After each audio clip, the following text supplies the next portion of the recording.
Welcome, folks, to the Stapleford lecture. We're just waiting for everyone to enter our Zoom room, and we'll begin the lecture shortly.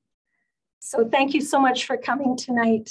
It's going to be a great lecture, so we're looking forward to it. Just give a couple more minutes for folks to enter.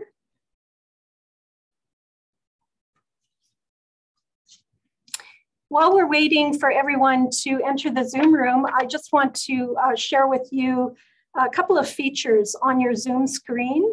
On the bottom of your screen, you should have 4 bars or buttons. And I just want to run through how these are going to work for the webinar tonight. The chat is disabled.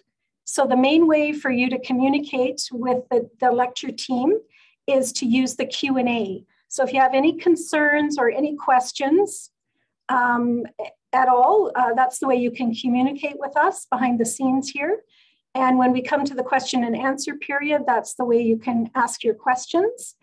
And so another point, the chat has been disabled, the Q&A is active, that's your communication channel, but the raise hand is also disabled. And one more feature I wanted to tell you about is the transcript function. The CC function you have on the bottom right hand of your screen. If you click on the CC button, you can enable subtitles. If that's what you prefer, running along the bottom of your screen, or you can have a full transcript if you wish. And if you turn it on, it turns out you don't like it, you can always click that CC button again and it'll get rid of it. But we do have the transcription feature active for tonight for those who wish it. So we are at 7:01 and we have over 100 participants. So that's wonderful. We're so happy that all of you could join us. And I'm going to get started with an introduction for the opening prayer for tonight's event.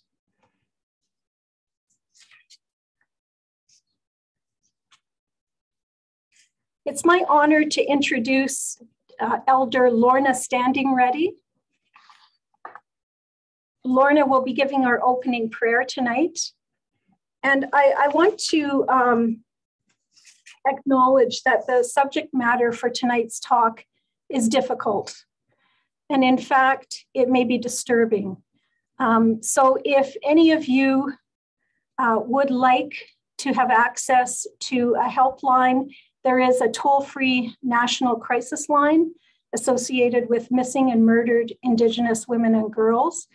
And we will put the number on the chat function so that you have that number. And please let us know if there's anything else that we can do to support you. We're so pleased that Elder Lorna can start us off in a good way with a prayer. And I'd like to tell you a bit about this amazing elder in residence at the University of Regina.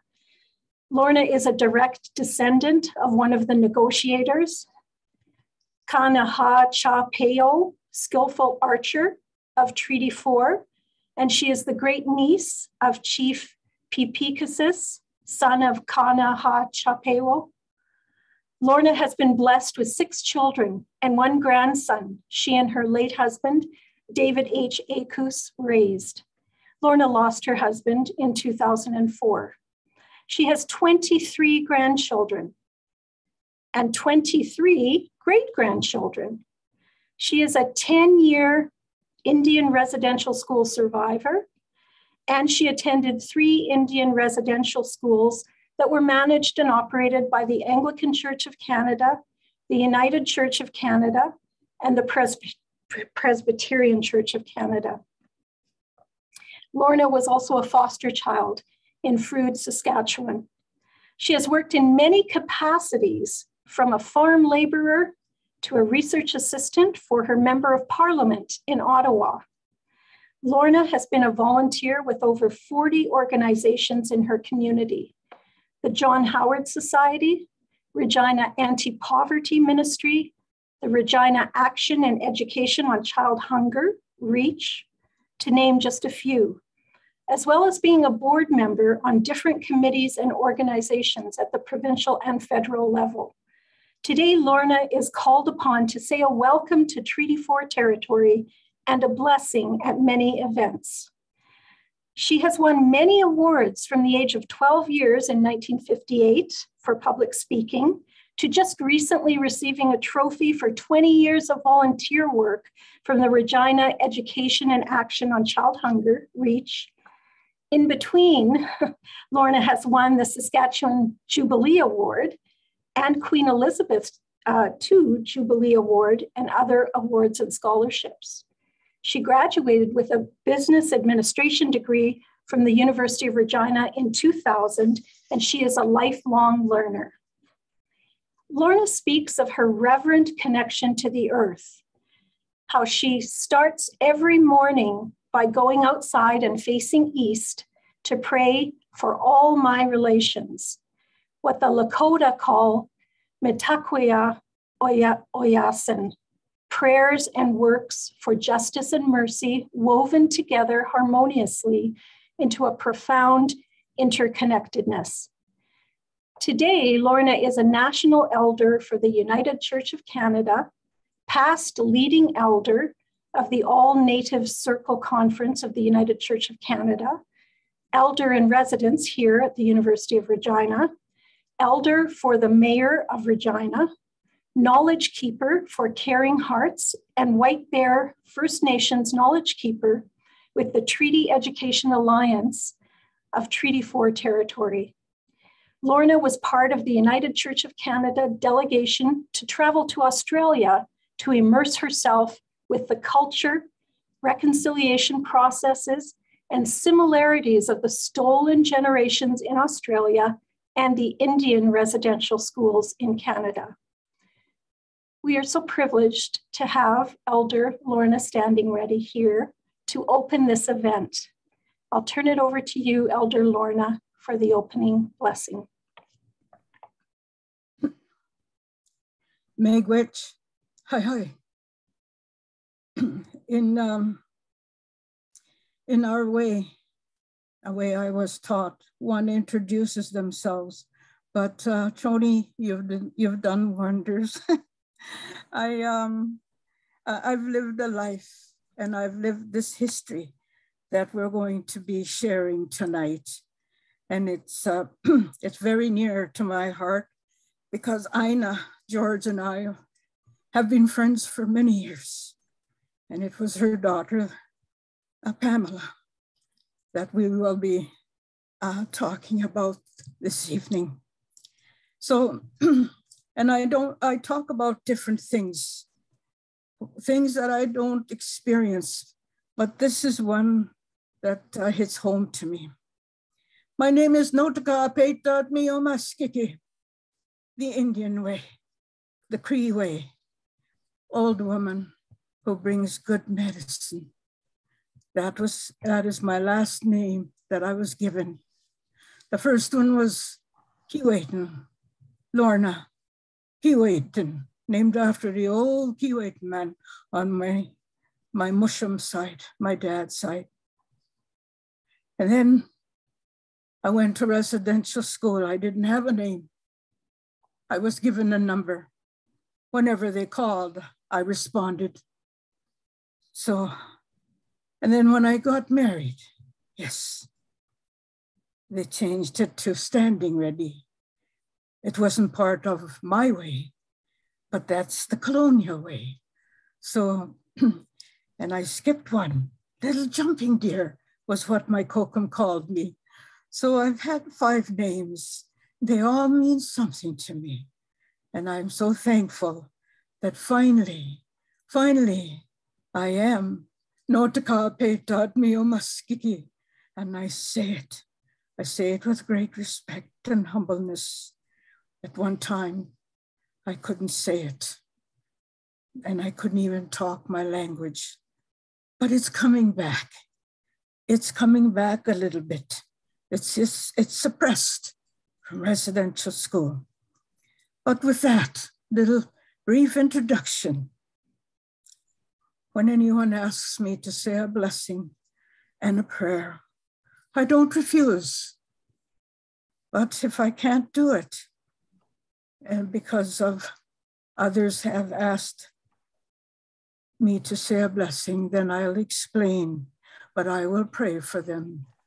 And this evening before we even began at 6:30, I looked at the clock, 1:15.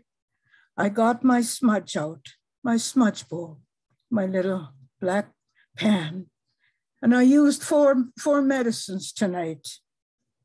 I used the sage to bring us some peace and comfort. I used the cedar to heal us from what we're going to be experiencing and listening tonight. And I also use some sweetgrass from each strand of the braid for our bodies and our mind and our soul. And tobacco to take the prayers up to Gishamanito, the Lord. So I smudged my house going as the sun goes, and also this new way of talking, what they call technology, this new way. And I smudged on each and every one who is going to be in this meeting. They're going to be talking, they're going to be listening, and they're going to be learning. And let's go deeper. Let's go deeper. What they call spirituality. Try see it from the little spirit that Gishamanito blessed us with. The day we were born, the hour, the minute we took our first breath, the little spirit was with us. Yes, I was taught that long ago. And now I can freely talk about what I was taught the old way since time immemorial. It's coming back, yes. And thank you. I thank you for listening to me, because that's one of how I was taught to look. Creator gave you eyes. To listen. Creator gave you 2 ears. To learn. Only you and Gishamanito knows what's there. And in your heart, to try and see what Gishamanito sees, the goodness in everything. If it happens and it's not so good, people call it a mistake. It's a learning time to be very respectful. So with those few words, I will take off my glasses and I will present myself to Gishamanito with what Mother Earth has given me to clothe our bodies.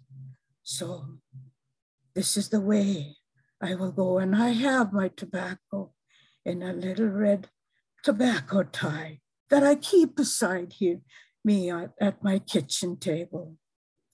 So with that, help me in your own way to acknowledge this night, to acknowledge our Creator, and to close your eyes to this world. I close my eyes and I take myself to a place where I feel so at peace, so comfortable. So as I see Musham standing facing the east, looking over the tree line, because it was in the big bush on Pepicus Indian Reserve that I learned to pray to Gishamanito, and Kokum holding me and me standing on an old rickety chair, but it held me up. She had her arm around my shoulder and told me, bow your head. So I did. And she told me to listen, and pray. So today I pray.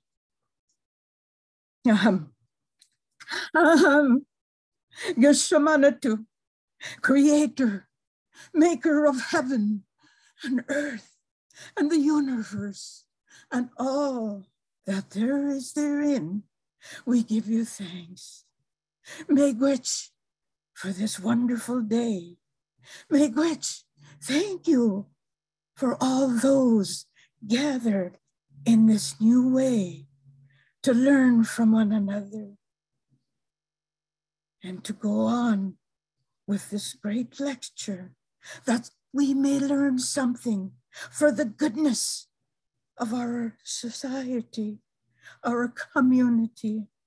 Oh, Yeshamanito, you know what's in our hearts, and bless us spiritually, mentally, physically, and emotionally as we gather here tonight and throughout our journey of life on Mother Earth. Open up our minds and our hearts to one another and bless us and give us the strength, the courage, and the wisdom as we go on with life here on Mother Earth. Oh, Geshemanito, bless our speakers tonight and bless those listening. Bless them. For Geshemanito, these are lessons that are hard to bear. And yet pain is one. Pain we must endure because it gives us lessons to be more compassionate to one another. Be with us now as we go in to this great lecture, a great lecture hall across many miles in your room, Geshemanito. Bless us now, tonight. This we pray. Hi, amen and amen. Miigwech, Geshemanito. Ekuse. That's all for now.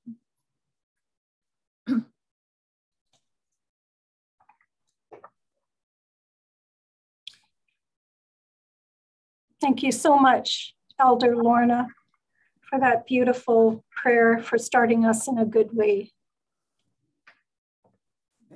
I'd like to introduce myself. My name is Trani Grand. I'm the Associate Dean, Research and Graduate Studies in the Faculty of Arts. And on behalf of our Dean, Shannon Day, I want to welcome everyone here. As we begin tonight's event, we honor and acknowledge all of the First Nations, Métis, and Inuit peoples who have lived, traveled, and gathered on these lands for thousands of years. And we give thanks for the land where the University of Regina sits. The Faculty of Arts believes that through commitments to decolonization and reconciliation, we can move forward together from a place of understanding and respect. Each of us, no matter what our background, has a role to play in reconciliation.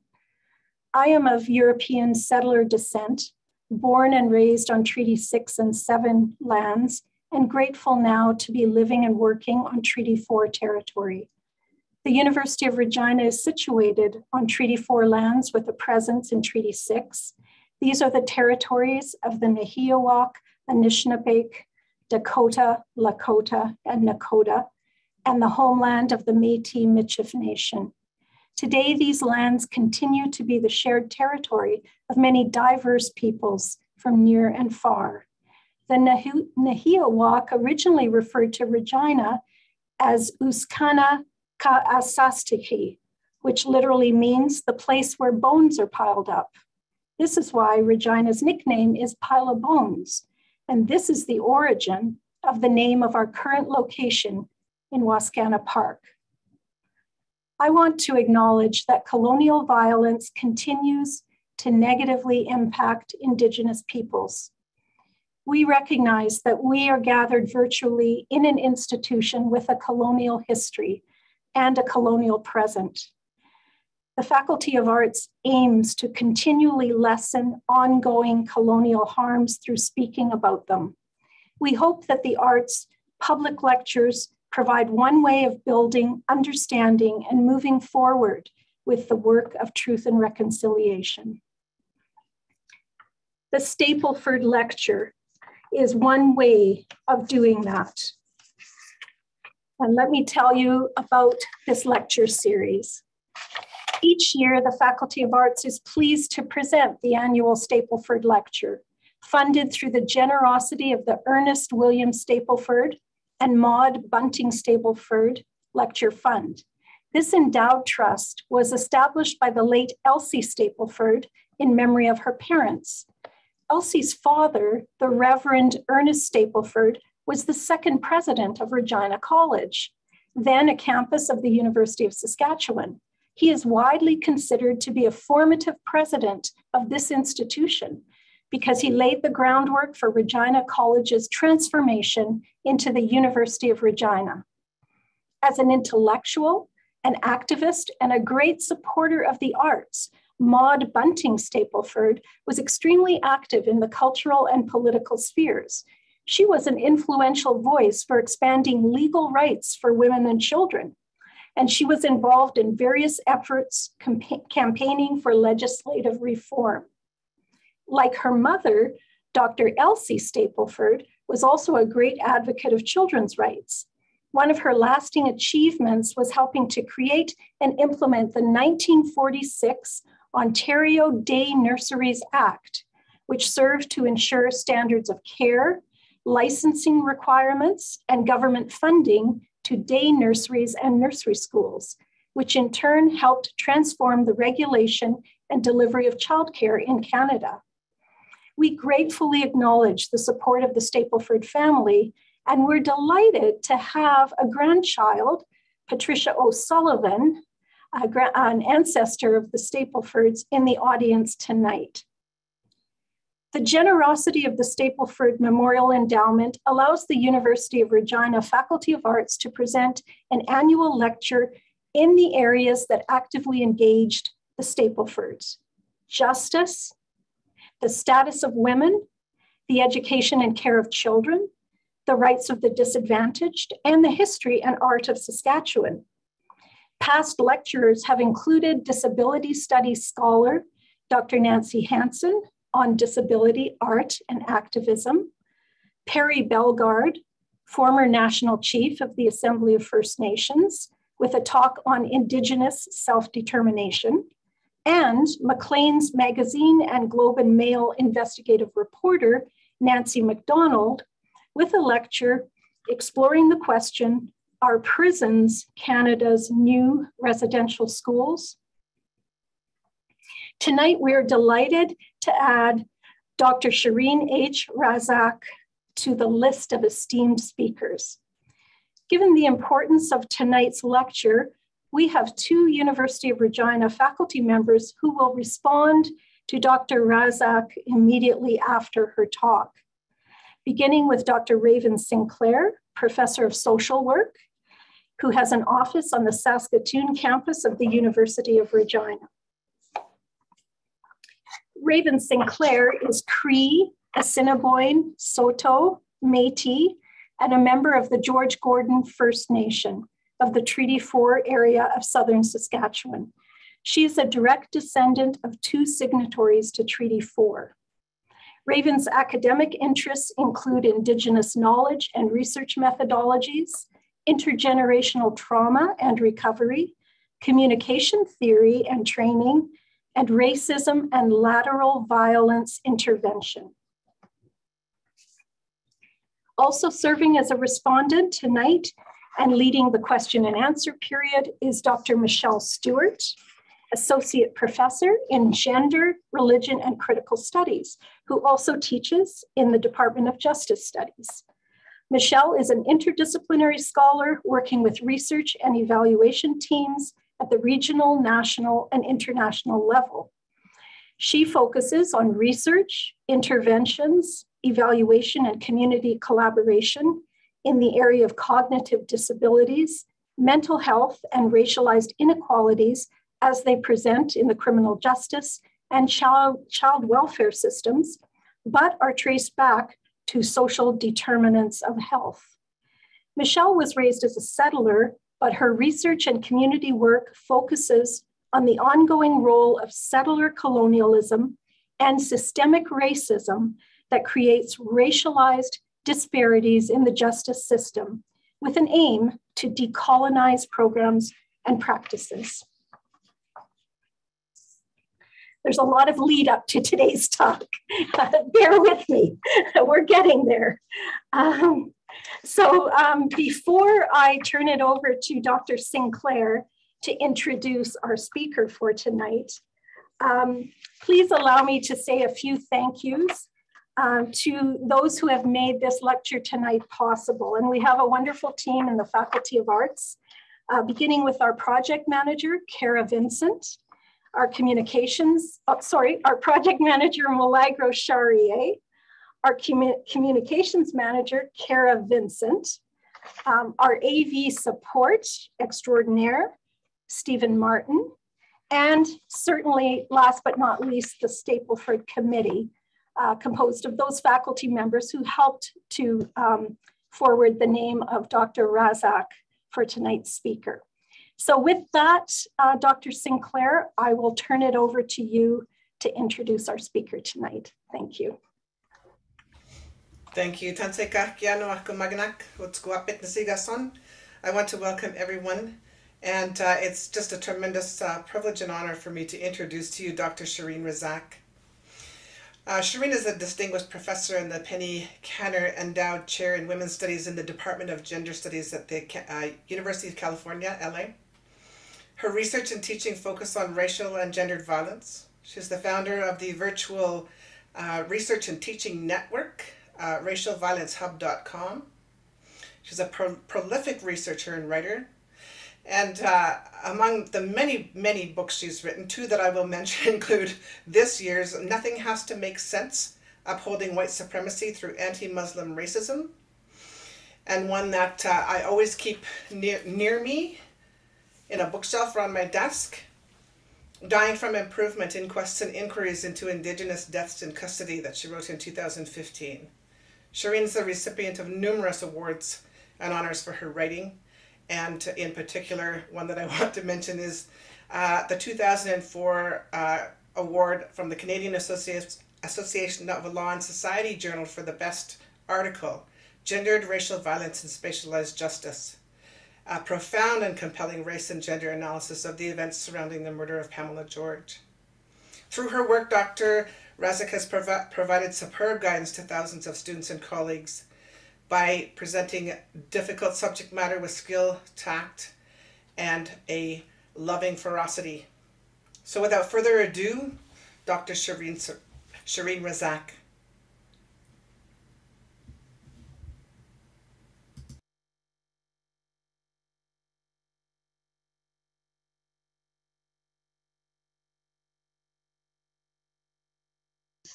I'm muted. We do it again.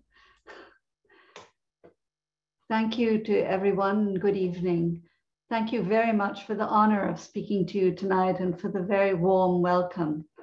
Thank you too to all of those who worked very hard to organize this event.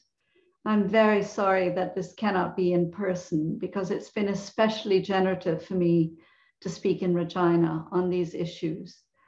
I'd first like to repeat the trigger warning that Associate Dean Grandy offered. There is no way to avoid the pain of this topic, but please know that I shall try to speak as respectfully as I can, and that I speak these words in the hope of ending this terrible violence. Thank you too, Elder Lorna, for the prayer and the welcome.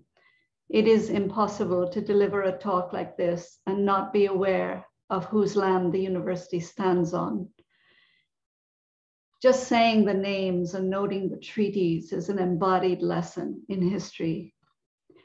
I'm very honored by this invitation for the reason that it is Saskatchewan and Regina in particular. This is the place where I first began thinking seriously about missing and murdered Indigenous women, a phrase that had not yet come into common usage 30 years ago when I began.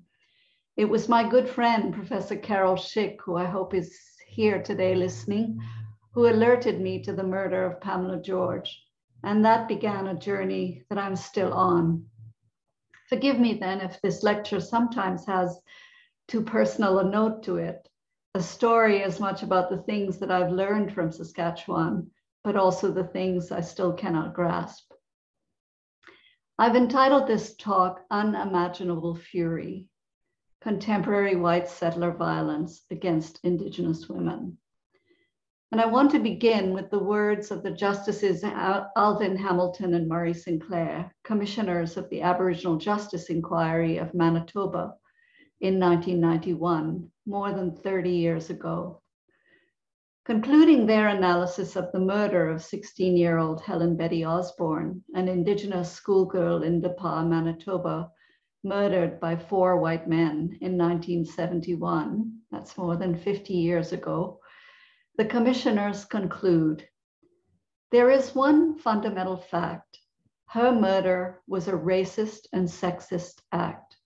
Betty Osborne would be alive today had she not been an Aboriginal woman. What I've been trying to think about for the past 30 years is this fundamental fact.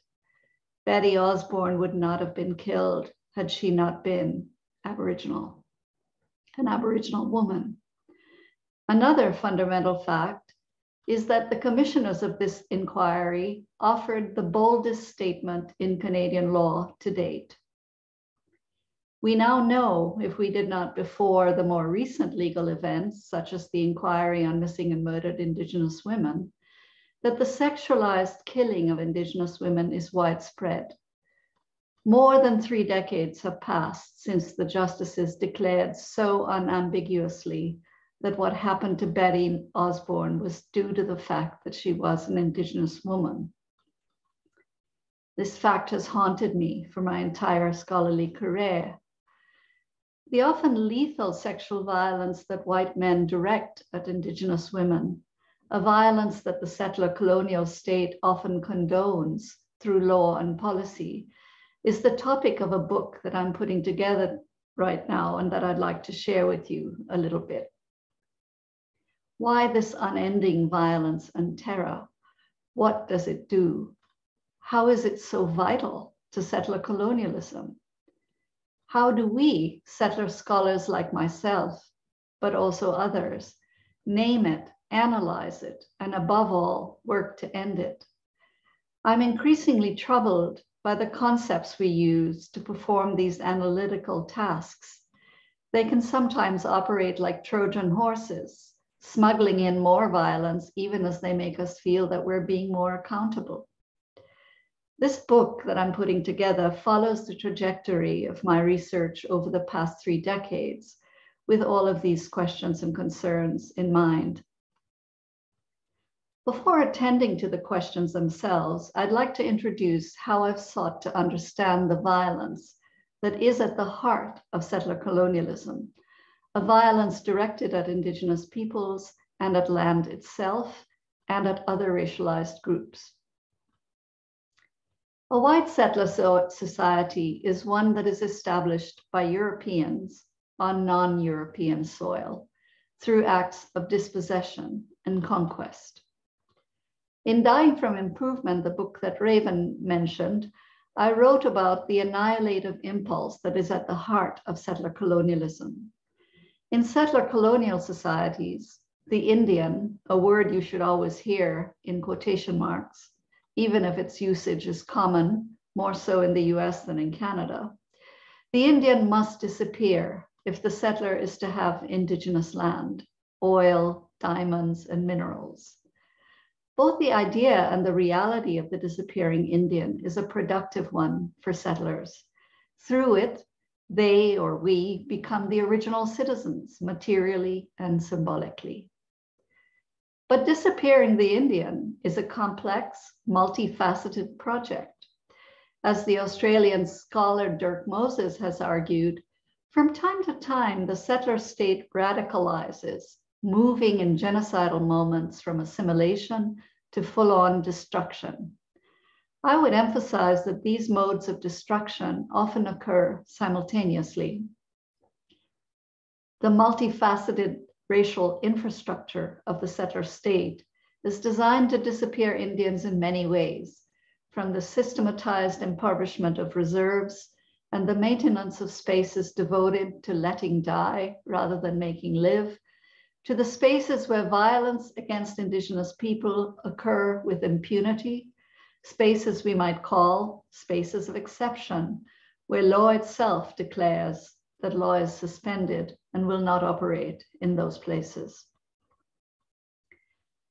Drawing attention to the disposability of populations determined as outside the modern, scholars have used the prefix necro to describe settler colonial and capitalist regimes. Necro, you'll remember, means relating to death or corpses. Achille Mbembe defined this approach with his article Necropolitics. He emphasized the material destruction of bodies and populations, where terror becomes intrinsic to politics and occurs in places marked as zones of death. Sovereignty, he wrote, means occupation, and occupation means relegating the colonized into a third zone between subjecthood and objecthood. Scholars studying other contexts, such as Shira Vadasaria, offer a related term, necro-nationalism, to discuss the purging of Indigenous corporeality and the connection between death and nation in Israel-Palestine. Nikhil Pal Singh, writing of the US, has written of the necro-capitalist prerogative and the kinds of corporeal violence that could be visited on slaves without or with minimal legal sanction. Singh also emphasizes the quasi-hallucinatory genocidal force that never entirely vanishes in the settler colonial project, a violence that is, in his words, like a hallucination. Significantly, when scholars consider the genocidal basis of settler societies, they most often refer, as Singh does, to the conquest and commodification of Black bodies, as well as the conquest and commodification of Indigenous lands. But what is missing in this formula is Indigenous bodies. It is as though Indigenous bodies have already disappeared from the landscape, and we need no longer consider their destruction. Working in South America, the anthropologist Michael Tossig first alerted us to practices of terror directed at Indigenous peoples, processes he also described as having a hallucinogenic quality. I've taken my cue from his work, among others, in trying to understand the tremendous mind and body destroying excessive violence against Indigenous women and the high tolerance of it in law and society. I'm drawn to consider the hallucinogenic quality of this violence, its terroristic features, and crucially, its regenerative function. That is to say, its function as the violence that gives birth to the settler himself and to the settler state. My project in this book is one that attends to gendering, disposability, and terror, an attention to how colonial power is imprinted on Indigenous women's bodies. I turn to the concept of extraction to explain this.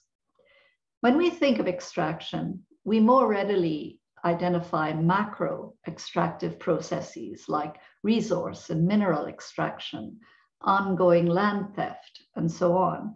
But we pay less attention to everyday extractive relationships, the ways, that is, in which Indigenous bodies, violated, neglected, annihilated, become the raw material for the making of the settler subject and the settler state.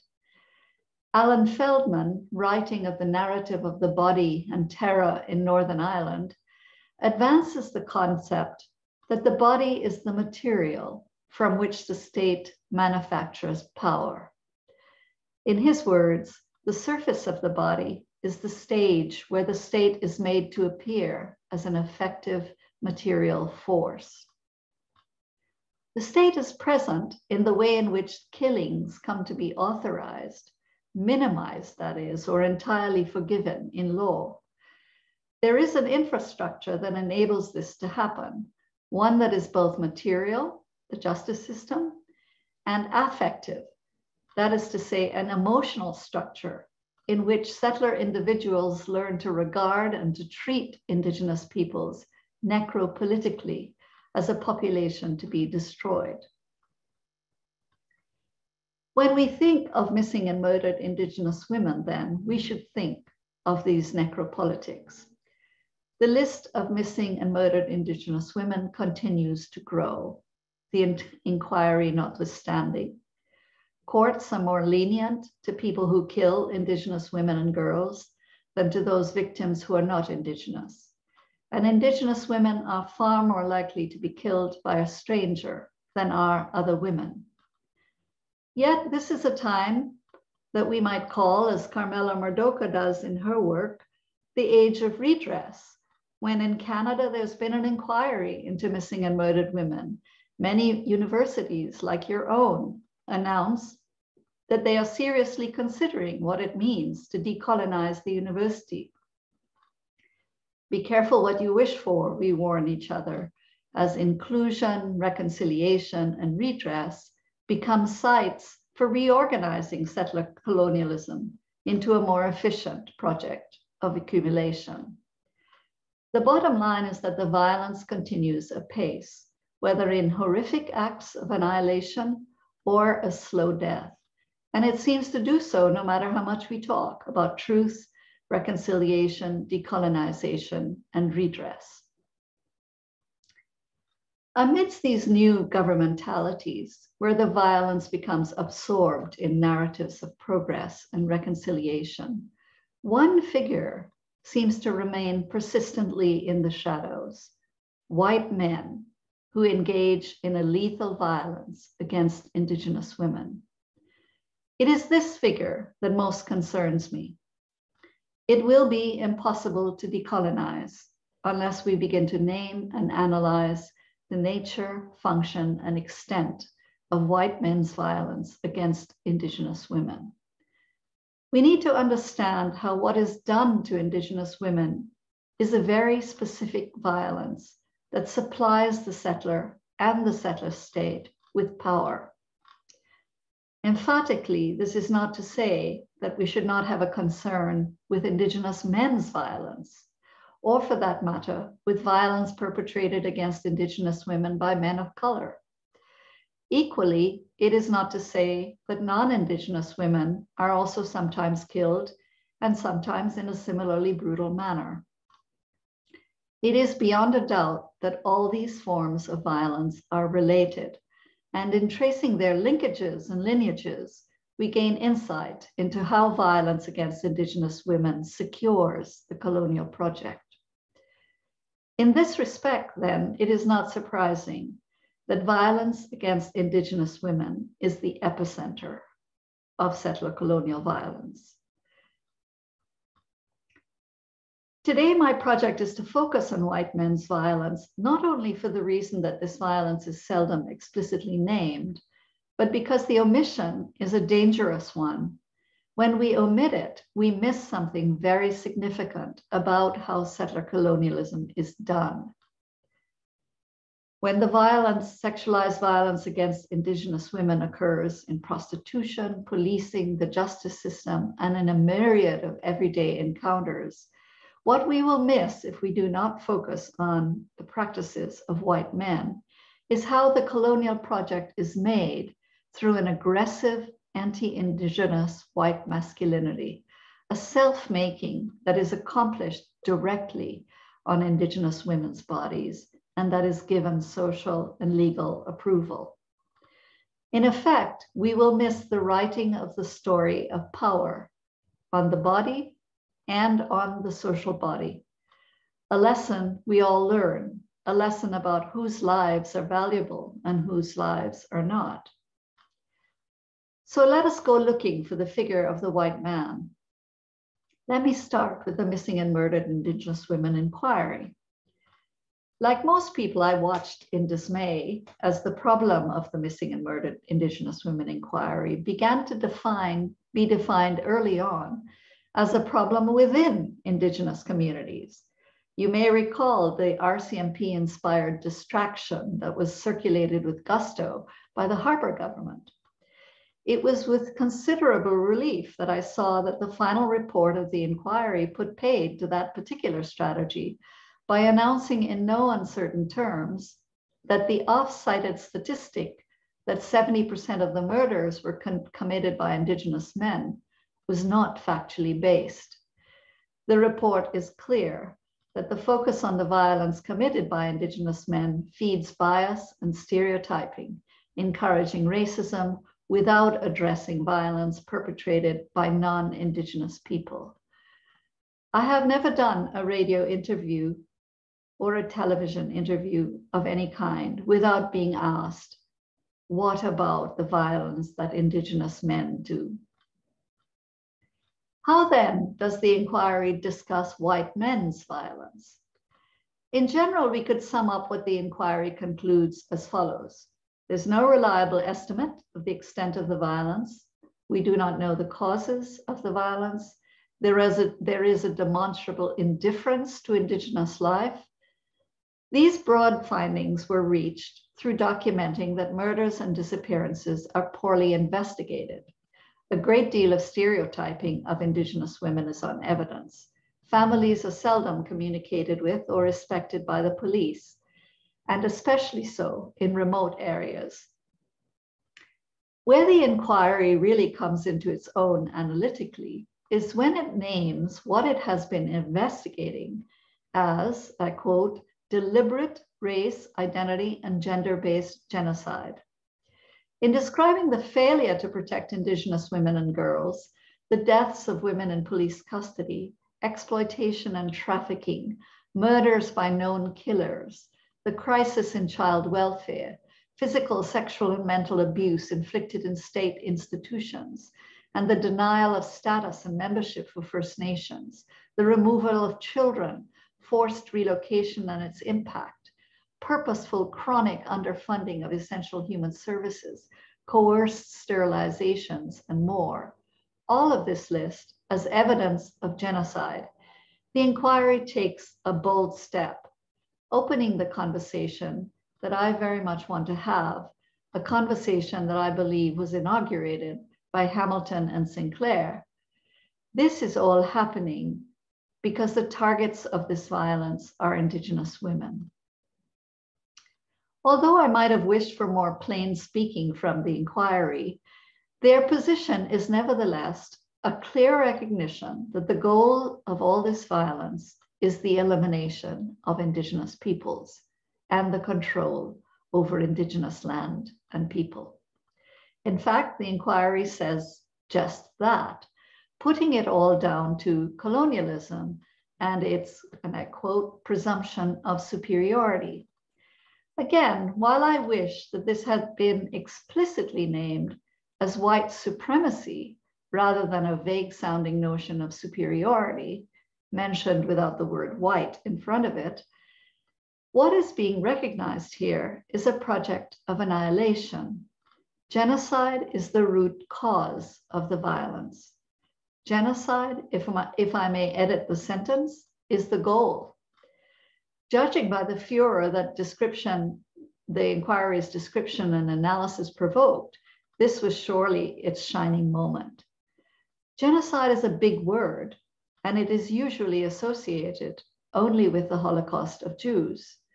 Thus, genocide is an argument that may be worth little if we cannot fill in the dots by naming how gender-based genocide is actually accomplished.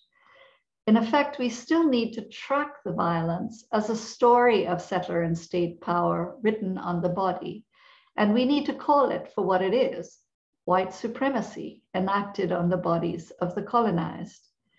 Even words like racism are not fully up to the task of explaining what all the violence and destruction is about.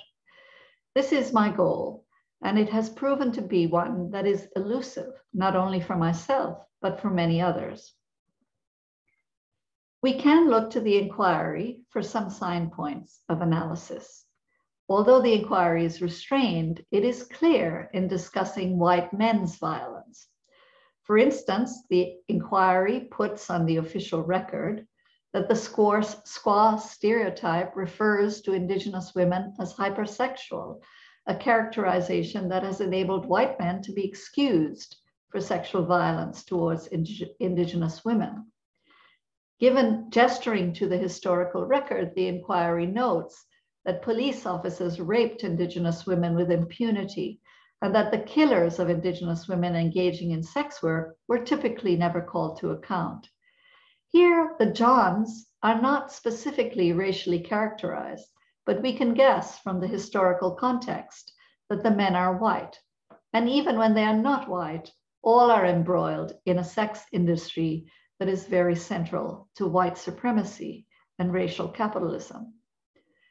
The inquiry could not ignore the testimonies of those such as Robin Bourgeois, who made plain how today's sexual violence is dismissed by the police and the courts, typically on the basis of the logic of the squaw stereotype. It could not ignore testimony that Indigenous women have nowhere to turn when they are victims of violence. Glad as I am that some of these things were in fact named, I was nonetheless struck by how the macro picture of the violence still seems to skirt around the question of the systematized targeting of Indigenous women by white men.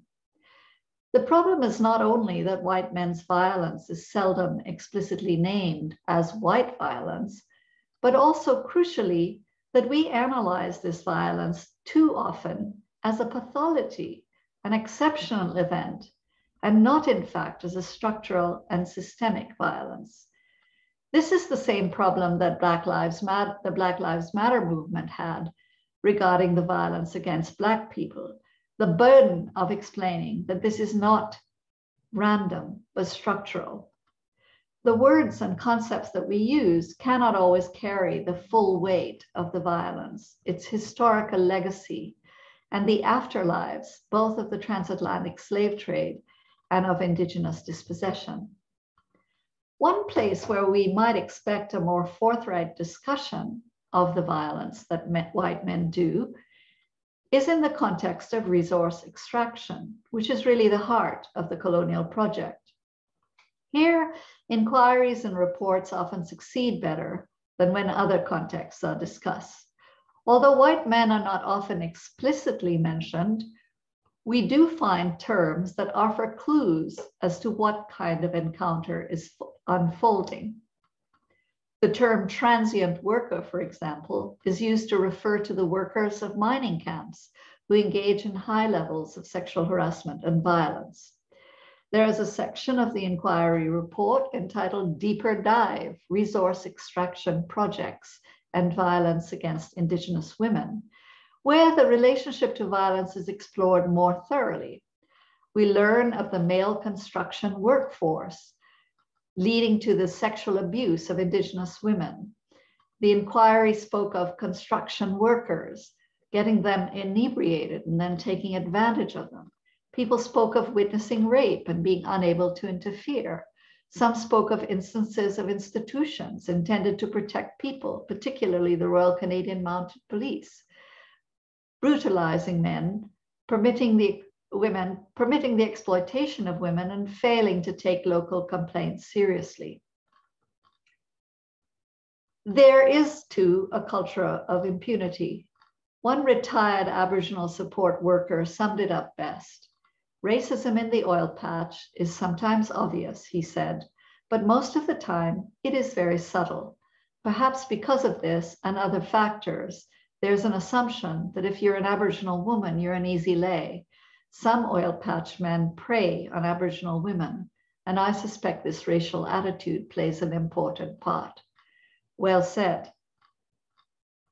It can seem, though, from these descriptions and analysis, that resource extraction simply produces a context where economically advantaged men exploit economically marginalized women who just happen to be Indigenous.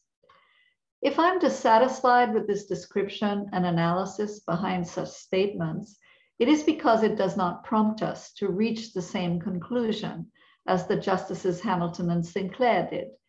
Osborne was killed because she was Aboriginal. It is not simply then that men write their power on women's bodies, and that they do so in contexts such as resource extraction, and we might add war. This kind of violence is not inevitable, and we should not become accustomed to it. We should instead ask, what does the violence do? What is it about? A slightly more forthright examination of violence against Indigenous women occurs in Amnesty International's report on the place of violence in the intensive energy development in the Peace River region of Northeast British Columbia. This report is a good place to pursue an understanding of what I have been calling everyday extractive relationships. The report by Amnesty, entitled Out of Sight, Out of Mind, Gender, Indigenous Rights, and Energy Development, is to be lauded for its uncompromising stance that violence against Indigenous women and girls is pervasive and normalized. Further, Amnesty International also insists that the violence emerges in the context of settler colonialism, where broken treaties and a persistent impoverishment of Indigenous communities provide what I would call the racial infrastructure in which the violence thrives. The report breaks down the violence into three categories: domestic violence, violence in the workplace, and violence at the hands of social acquaintances and strangers. Although not named as white, we can safely assume that some of the violence in the second category, the workplace, and nearly all of it in the third category, is violence at the hands of strangers involving white men. Indeed, the Unistoten of the Wet'suwet'en peoples have made clear what the impact of the presence of white men is in proximity to Indigenous communities. They describe, in their words, man-camp culture and work conditions that exacerbate isolation, drug, and alcohol abuse. When these projects come into the community, Nikki Sanchez, an Indigenous woman, pointed out, not only does it destroy the ability for women to practice ceremony on the land, but there's an imposition of all these white men in their spaces. We should consider then that while it is often an exercise in finding Waldo to trace white men's violence towards Indigenous women in these official reports, the evidence from Indigenous people and others is nonetheless all around us and crystal clear. There is a lot of this violence, and it is rendered normal. We have been hearing, for instance, of Manitoba Hydro's kiosk generating station, where the RCMP is investigating multiple sexual assault cases over the past 4 years. Journalists have reported that petroleum companies acknowledge what they dub safety concerns concerning Indigenous women, and they offer such safety measures, again in quotation marks, as vehicle tagging, where company vehicles may be identified so that transient workers do not enjoy the anonymity that protects them. When I read of such so-called safety measures, I can hardly breathe, trying to imagine what it means when a society has to tag vehicles in case they turn out to be driven by men who routinely prey on Indigenous women. These kinds of measures give the violence a banal vernacular quality and does not give us enough pause. We do not easily get to the why question. Why is violence against Indigenous women such an everyday and anticipated condition of resource extraction? There are all kinds of frightening things mentioned in the Amnesty report that speak to this banalization of violence. For instance, men in vehicles who routinely follow Indigenous women, often yelling squaw to the extent that Indigenous women cannot walk down the street safely. Of special interest to me is how such things are explained. We learn from these reports that young men are statistically more likely to be perpetrators of violent crime, that they will, quote unquote, blow off steam, and that Indigenous women are economically vulnerable and have to turn to sex work, which carries stigma. The end result is that 93% of Indigenous women surveyed report having experienced violence, although it is clear that it is a violence that also begins in their own homes. All the same, 34% of murders of Indigenous women are committed outside the home, as compared to 12% of non-Indigenous women. 17% of the murders of Indigenous women take place on the street, a road, or a highway, as compared to only 1% of non-Indigenous women. The significant thing that the Amnesty report is good at is explaining the colonial histories that have led to this situation in the first place. They map the theft of land, the legal endorsements of the theft, and the harshness dealt to the occupied populations of these lands, the systemic racism in policing and the unprecedented damage to communities, and above all, a relentless pursuit of wealth accumulation, the building of dams without stopping. But why is sexual violence how you do colonialism? How do you stop such a systematized, sanctioned, and very specific sexualized brutality? These are the questions that we must have answers for. And while these reports can take us in this direction, I wonder how far we can get if we do not name the necropolitical features of this very specific racial and colonial encounter. This is my project in this book in a nutshell. So I set about retracing my own steps in this direction for the past 30 years, asking about how I know that a systematized, sanctioned, and very specific sexualized brutality is unfolding, not only in resource extraction sites, but in city streets and rural neighborhoods, a genocidal initiative to be sure. The genocidal impulses that I'm seeking to describe most certainly did not begin with the first missing and murdered Indigenous women that I came across, Helen Betty Osborne. The Aboriginal Justice Inquiry's account of her death is the moment when I began to personally try to understand the violence. And the Commissioner's consideration of her murder is the first time that I can track the beginnings of an anti-colonial analysis at a legal site. Helen Betty Osborne was a 19-year-old Indigenous Cree schoolgirl from the Norway House Indigenous Reserve.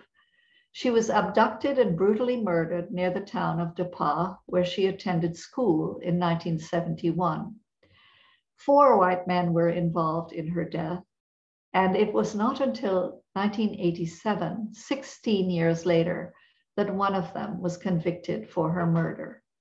The town of Dapa knew of this murder, and few said anything about it.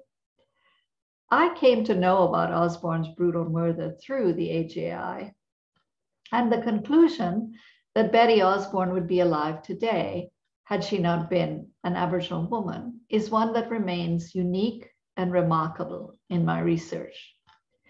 What did it mean to be Aboriginal and female in a white town in 1971? Commissioners Hamilton and Sinclair do not waver in their answer. Young women, young Aboriginal women, they say, were objects with no human value beyond sexual gratification.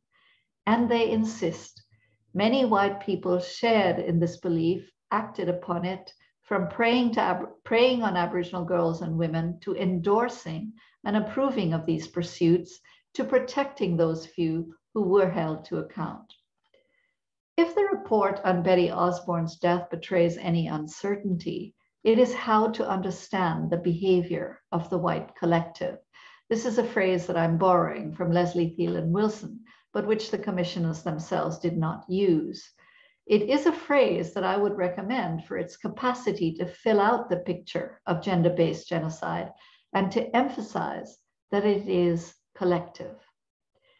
When I reflect on why I keep returning to the AJI, I know that it has to do with their efforts to describe the white collective in a more fulsome and direct manner than we see even in reports such as the inquiry. although of course they don't use the words and concepts that I would have preferred they use. Addressing why the town of Depar, Manitoba kept quiet about the murder for 20 years, they asked, were the people of Depar, Manitoba simply misinformed about Aboriginal people? Were they culturally ignorant? Were they unfamiliar with Aboriginal people? The commissioners rehearse each explanation, but these explanations take them too far away from the moral chasm that must be crossed to collectively turn a people into objects available for sexual violation and annihilation. Would we say, for example, that slavery was a cultural misunderstanding? That slave owners simply didn't understand the cultures of Africa?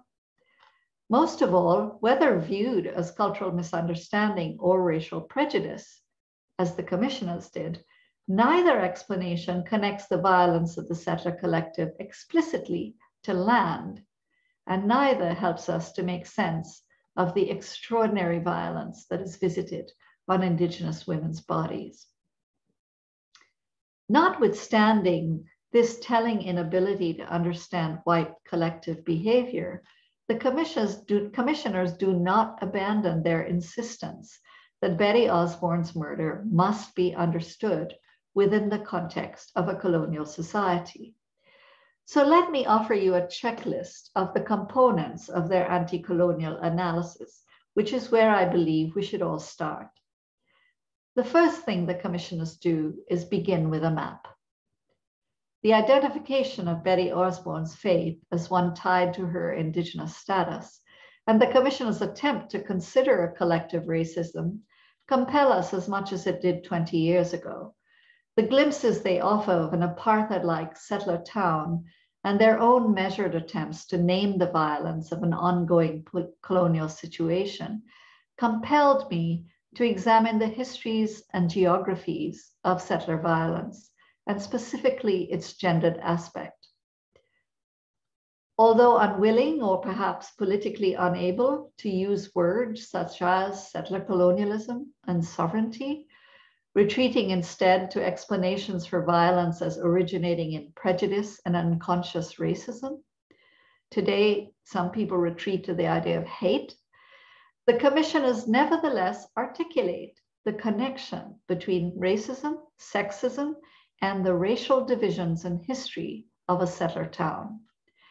It is therefore deeply significant that they begin with a map depicting the province of Manitoba, the location of Osborne's home reserve, and its distance from the city where Osborne went to attend high school. The map enables the commissioners to make their first point. At the age of 17, Osborne had to leave home to pursue an education because there was no schooling in her home community. She first attended a residential school where, as the commissioners emphasized, assimilation was the goal. She transferred to the town of Depar to attend a collegiate. Aboriginal people do not enjoy the same educational environment as do others, and very young people must leave the security of their communities and families to board out with foster families. The situation begins in dispossession, a fact the commissioners discuss by noting the continuous Cree habitation of the region for 5,000 years, as well as the creation of reserves and the ensuing controversies surrounding treaties. In emphasis and content, the commissioner's description of Depar, Manitoba mirrors that of noted anti-colonial theorist Frantz Fanon in his description of colonial Algeria. Fanon wrote of the native town and the colonizer's town, and he emphasized that these were two different worlds. I remember coming to Regina, and with the help of Professor Carol Schick, Professor Patricia Montour, I was told and shown two such distinct worlds. The commissioners write in very Fanonian language that white and native communities were worlds apart. Members of each community, they wrote, were clearly identifiable to each other, and skin color immediately seemed to raise feelings of fear, suspicion, and dislike. If an Oz-colonial world divided into compartments is rendered here as a world where very few Aboriginal people were employed in the town and where the communities are described as estranged, the circumstances of Aboriginal students who boarded disrupt any possibility that Dapa was a kind of gentler place than colonial Algeria. Boarders were not treated like family members, the commissioners tell us very early in their report. They were often confined to the kitchen and their bedrooms, not allowed to watch television and not treated as the other children in the household. The everyday details are significant to me. They recall another set of racial arrangements, which we learn about, the arrangements of a slave-owning society and a deeply class-divided ones. In these details, there is an important everyday indicator of the kind of encounter that was unfolding in Dapa, Manitoba, a fully colonial one which we cannot disguise. The separateness, the judges conclude, should be considered as an expression of racism. If Osborne did not appear to have any white friends and had only a distant relationship with the white community, we learn from the commissioners that the town itself maintained a strict apartheid. Indians were not allowed to sit in the same areas as whites, in cinemas and restaurants, a situation the commissioners analyze as one due to unconscious racism. It is more useful, however, to think of this situation of apartheid as colonial, a spatiality and sociality born of specific economic and political conditions, not unlike the social arrangements that emerged with slavery and that have persisted ever since. Two other concepts can be added here, concepts that the commissioners did not use, but which I believe they do describe: racial terror and racial infrastructure. Police officers told the commissioners of the AJI that they were familiar with stories of white men throwing Aboriginal men off bridges. Ominously, the police also said that they were well aware of white youth cruising the town, attempting to pick up Aboriginal girls for drinking parties and sex. As the Royal Canadian Mounted Police officer informed the commissioners, it was not the RCMP's practice to stop the cars to see if the girls were of age or if they were going willingly. In contrast, the police routinely stopped Aboriginal people, a racial profiling that they vigorously defended. The commissioners conclude that the RCMP failed to protect the Aboriginal community, but they understand the failure to originate in what they called a passive racism, or a lack of concern based on ignorance and a lack of understanding. This, of course, would be better named as structural and colonial. Today, I would want to name this structure as the police being a part of racial infrastructure, an infrastructure that makes racial terror possible. Racial terror is a widespread and systematic brutality that is defended as necessary, a brutality that evicts from the circle of law and humanity those persons considered to be subhuman. Settler violence is supported by such an infrastructure. The commissioners are forthright about the fact that the police knew who killed Osborne and who was involved, and failed to bring the suspects in for questioning. Their unadorned prose style changes when they consider how the police treated Indigenous witnesses. With only Aboriginal suspects brought in, the police brought in Osborne's 17-year-old boyfriend, who fainted upon being shown a photograph of her battered face. This heartless method of interrogation is not acceptable when dealing with a 17-year-old, the commissioners declare, and they remain firm in their condemnation of the police. One young woman, a close friend of Osborne's, was driven by the police to a secluded spot in the bush, an uncanny mimicking of the murder scene. She was questioned and thrown on the hood of a car. The interrogation only stopped when the young woman started to cry upon being shown pictures of her mutilated friend. One can only wonder at the cruelty of this mistreatment and the arrogance of the police, who simply defended their actions as standard police practice. For the commissioners, there was little to say in the wake of this collective terror, except to point out that non-Aboriginal witnesses were not treated in the same way. If ignoring the throwing of Aboriginal men off bridges and enabling white youth to capture underage Aboriginal girls constitutes passive racism, as opposed to what I would call a sanctioned racial terror, it becomes very difficult for the commissioners to stick to this understated gentle tone when they are confronted with the details of the brutal murder. More aligned with terror than with racial misunderstanding, the murder fits awkwardly into the report's understated prose.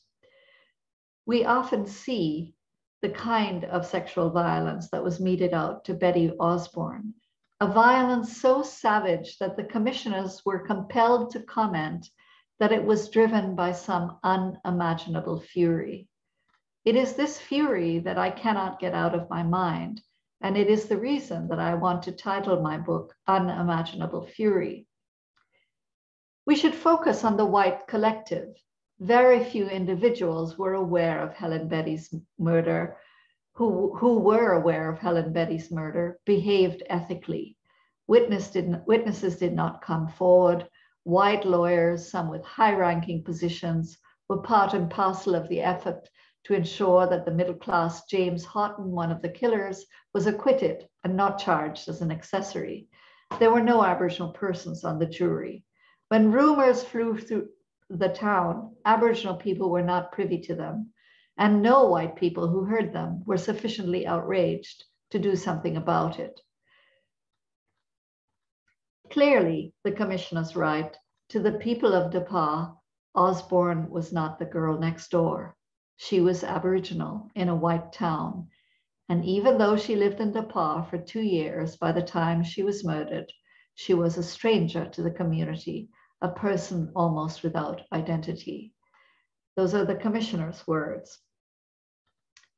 Clearly, Aboriginality as race, is what mattered most. Betty Osborne would not be alive today had she been an Aboriginal woman. How to fix this? How to even name and acknowledge it? 30 years ago, in 1991, the commissioners knew that the widespread disregard for Indigenous life that flowed through the town of Dapa like a cancer was not merely prejudice, even though they could not find any other words to describe white behavior. They did see that such a disregard for human life is born of and is sustained by an infrastructure. It is in no small part because of the AJI that I, then a junior scholar starting my career at the University of Toronto in 1991, began to make the connections between indigeneity, race, land, and violence. What gradually became visible was the importance of racial geographies, the injunction to begin with a map. This was soon followed by a nascent awareness of racial terror and how it is supported by racial infrastructure. Finally, at the end of this first foray into the annihilative heart of settler colonialism, I began to see the white settler collective and to think more deeply about the masculinities and femininities that produce and are produced by settler colonialism. This persisted for me in the case of the murder of Pamela George. I know you know well this case, which I first spoke about here at the University of Regina more than 20 years ago. I apologize once again to the George family for having to bring this up and for the pain it always causes. This is simply because nothing has changed. To recap briefly, in 2000, I analyzed the trial of Stephen Comerfield and Alex Ternowetsky, 2 white men who were college basketball players at the time and who murdered Pamela George, a Soto Cree woman, after contracting with her for sexual services. When I wrote of this murder, I did not recognize these acts of sexual violence as a widespread phenomenon, let alone an epidemic.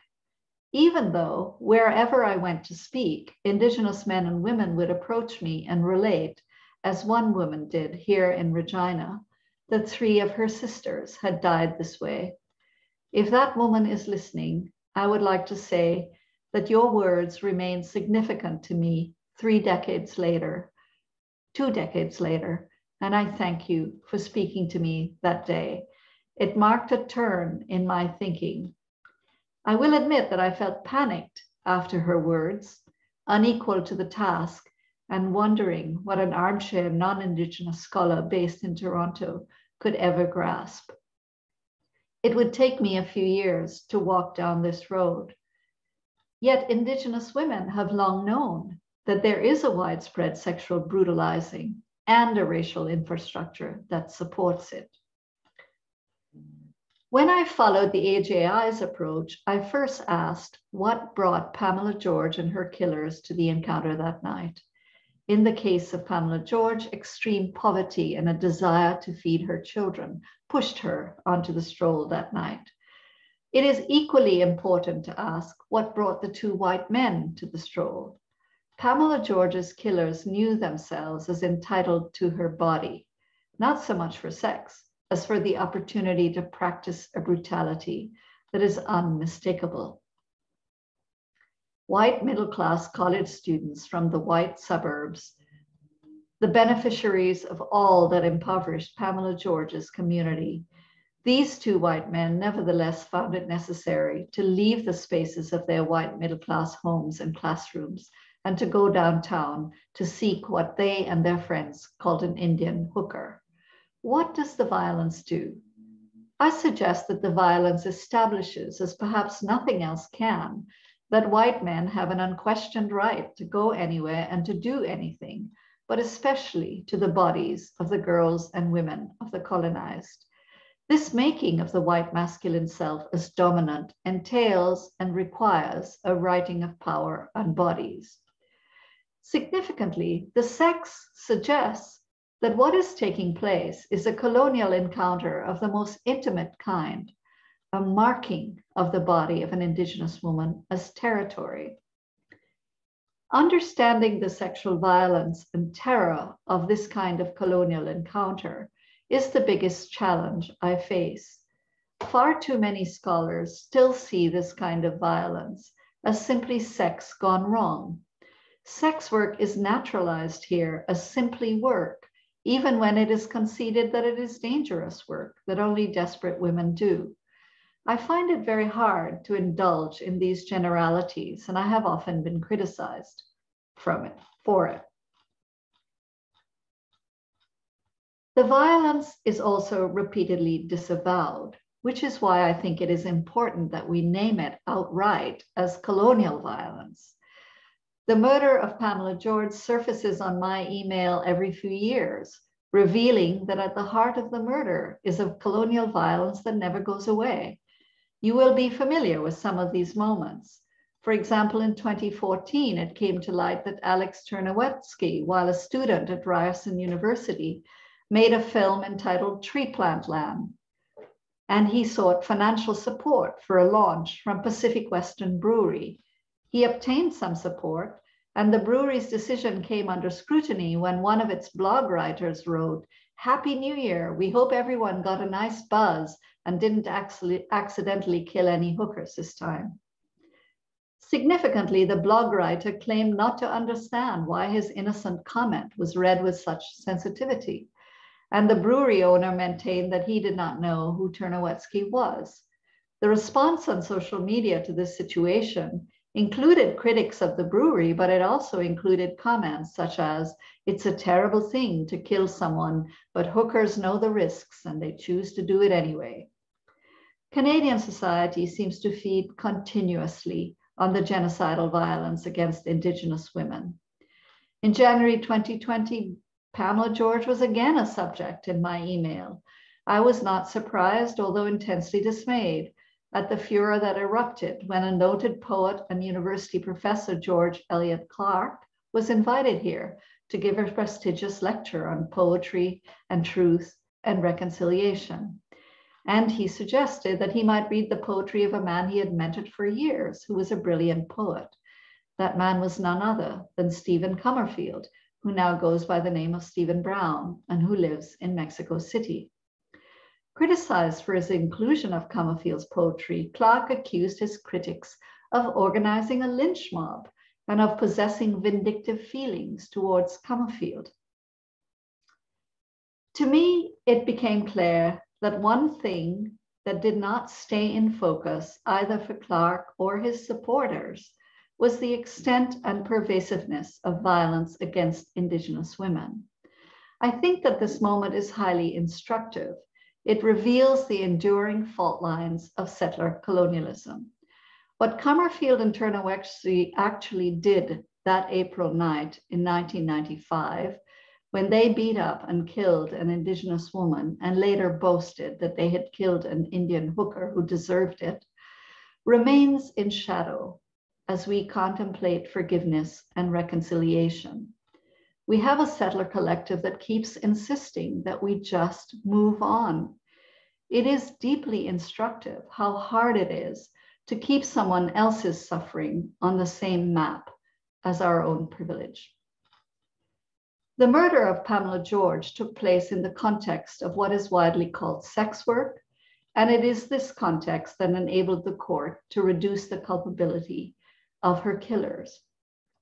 It is clear to me, however, that the only difference between what happened to Helen Betty and to Pamela George is that Alex Turner-Wexley and Stephen Comerfield paid money for their access to the body of an Indigenous woman.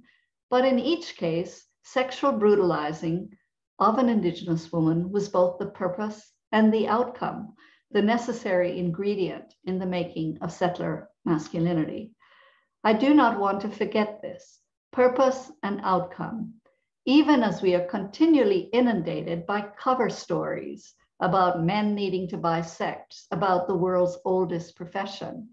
Ideas about sex work have always functioned legally to obscure the intrinsic sexualized violence of settler colonialism, something the law actively maintained through the emphasis on the fact that Pamela George consented and should have known it was risky work. How then do we think about the context of sex work and the law's evident compulsion to consider the violence as justified? What might be the meaning of this kind of work and this kind of sex in a settler colonial regime? This remains a crucial question for me. Brutal murders of Indigenous women along the lines of what happened to Betty Osborne and Pamela George have continued to occur, and the questions of sex and sex work remain central. I have also written about the case of Cindy Gladu. In 2011, Cindy Gladu, a 36-year-old Cree woman, bled to death in a hotel bathroom after an encounter with Bradley Barton, a white trucker who purchased her services for the night. The Crown alleged that Barton used a knife and left her to bleed to death. Gladu's death only attracted national attention when, at the first trial for her murder, the pathologist for the Crown brought a piece of tissue from Gladu's vagina into the courtroom in order to demonstrate that Barton had used his fists as well as a knife. Many were outraged at what was viewed as a dehumanization, a reduction of Gladu to her body parts. It was indeed an uncanny reminder of the value of the Indigenous woman's body. Here's the thing we need to remember. Brutal sex with colonized women is important to colonizers and conquerors. It is why we see so much of it in wars and in occupations. Put differently, racial power often involves sex. As Fanon put it with respect to the veiled Algerian women and the French colonial desire to unveil her, straight off, there's rape and near murder. At the trial of Barton for Gladu's murder, it was made abundantly clear that the meaning of an Indigenous body, woman's body in the context of sex work remains the same as it was for the killers of Osborne. Nothing sums up the fungibility of the Indigenous woman's body, its status as a thing that can be commodified, as the actions of Barton, whose defense was that he paid for rough sex. Denying that he used a knife, he maintained that he left the bleeding woman in the bathtub accidentally, and that this was all about rough sex gone wrong. The perniciousness of the belief that some bodies simply exist as bodies and not as persons, and that there is a class of persons who can be bought for the purpose of brutalizing, was in evidence throughout the trial. I feel very uncompromising, and sometimes I display a kind of ugly self-righteousness when I keep asserting that we must go beyond an analysis of sex work as work and towards an analysis of colonial terror. In 2017, the Alberta Court of Appeal overturned the acquittal of Barton for murder and ordered a new trial. What was very interesting about this new trial, where the Supreme Court also weighed in after Barton filed his own appeal, was that the court's reasoning for now convicting Barton and for granting the appeal may have struck some feminists as everything we could have wished for. The court objected to the language used by the parties in the first trial, noting that references to Gladu as a prostitute, a native girl, and a native woman were labels that encouraged discriminatory beliefs about the sexual availability of Indigenous women. The court wished to even stress Gladu was she mattered, she was valued, she was important, she was loved. Taking this injunction seriously, the appeal court even dismissed a juror who was alleged to have said that prostitution was bad from the get-go. In what reporters described as the winding road of legal decisions, we see these pathways moving through abstractions that populate the liberal landscape, the liberal courts landscape. Worker, woman. Gladu can only get a bit of justice if she sheds her particularity, that is to say, her colonial history. She had to become a victim to whom something bad happened at work. In the process, Barton also shed his own colonial history and what Greg Thomas has called the sexual demons of colonial power.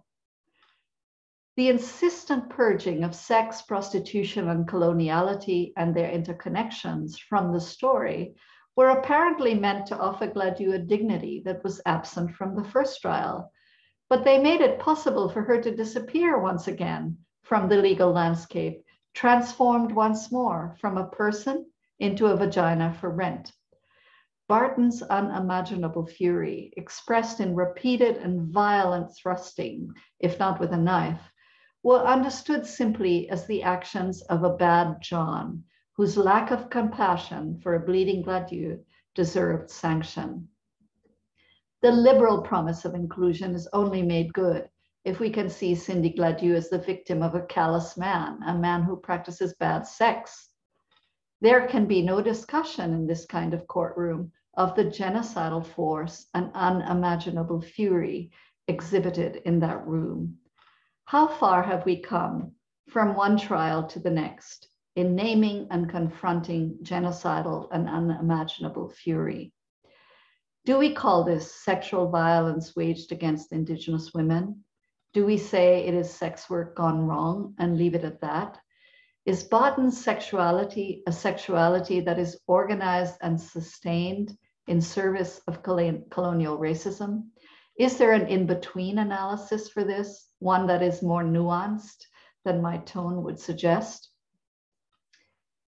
I will end here without having time to discuss some of the cases that I have been writing about in the United States. But I do want to make one last comment. How to understand this extraordinary and authorized violence directed at Indigenous women? The scholar Anne Cheng has written of the figure of the Black woman and the figure of the yellow woman in the racist imaginary. She offers the comparison between Sarah Batman, the so-called Hottentot Venus, whose buttocks were preserved in a jar in a Paris museum until the 1970s, and Afong Moy, a Chinese woman, exhibited in a Victorian traveling Chinese lady display. In the construction of Afoy Mang's sameness to silk, damask, mahogany, and ceramics, ornament is substituted for flesh. So you have a situation where a thing has been turned into a person, as opposed to the Bartman situation where a person has been turned into a thing. These diverse paths to racialization prompt me to consider a third figure, the figure of the red woman. Her flesh is certainly jeopardized, as I've been arguing, and we might consider that she is ungendered in the sense that Horton Spillers has argued of the Black woman, that is to say, evicted from humanity, femininity, and motherhood. I've been trying to think of this jeopardy and why the violence of Indigenous women is so critical to settler colonialism. She is not valued for her reproductive capacity, but rather feared for it. She is the future that must be denied. She must be occupied, her body analogous to the land. There are a few more productive routes to settler legitimacy, few places and bodies where settler power can be so unambiguously expressed. At least one thing we must do is recognize that alongside the Black woman and the yellow woman, there is a red woman whose flesh means something very specific in a settler society and whose corporeal form is so consistently targeted. Thank you.